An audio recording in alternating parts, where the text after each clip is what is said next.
आज फिर कुछ मज़ेदार सुनना है। मेरी आवाज़ आज कुछ ठीक नहीं है, बट चलो आज फिर शुरू करते हैं। एक लड़का था जो जब भी पढ़ने जाता था उसके मन में नए ख्याल आ जाते थे। पढ़ाई करने जाता लेकिन पढ़ाई में उसका मन लगता नहीं था। फिर वो सोचता कि चलो मैं कल पढ़ लूँगा, लेकिन वो कल भी नहीं पढ़ पाता। फिर उसने सोचा कि आज पूरी रात बैठ के पढ़ाई करूँगा, लेकिन फिर भी वो पूरी रात नहीं पढ़ाई करा। उसने सोचा कि चलो जो भी हो कल सारे काम को छोड़ के कल बस अपनी पढ़ाई पे ध्यान दूंगा, लेकिन फिर कल भी वो नहीं पढ़ पाया।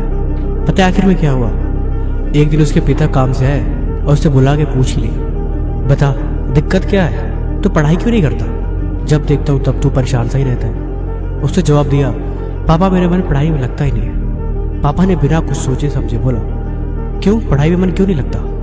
उसने बोला, जब मैं पढ़ता हूँ तो मेरे दिमाग में बहुत सारे ख्याल आ जाते हैं, मैं फोकस ही नहीं कर पाता। पापा ने बोला, वो हमारे घर के बाहर शर्मा जी की जो दुकान है तो उसे एक गिलास पानी दे गया। उन्होंने मुझसे बोला, मैंने कहा ठीक है मैं लड़के से भिजवाता हूँ। उसने एक गिलास पानी भर के दिया और वो चुपचाप शर्मा जी की दुकान पे देने के लिए निकल गया। देख के आया तो पापा ने पूछा, अच्छा ये बता जब तू घर से बाहर निकला तुझे क्या दिखाई दिया? उसने बोला, कुछ नहीं पापा, मैं तो गिलास पे ध्यान दे रहा था कि पानी कहीं गिर न जाए, क्योंकि पापा ने उसकी पूरी गिलास भर के दी थी। पापा ने कहा, ध्यान देना जरूरी है, तुम्हारा पूरा ध्यान गिलास पे था न कि बाहर की चीजों पे। इसी तरह कामयाब होना है तो तुम्हें एक जगह फोकस करनी पड़ेगी, और जब तुम ऐसा करने लगोगे फिर तुम भी फालतू की चीजें और फालतू की बातों को इग्नोर करना सीख जाओगे। अब कुछ मजेदार सुनो।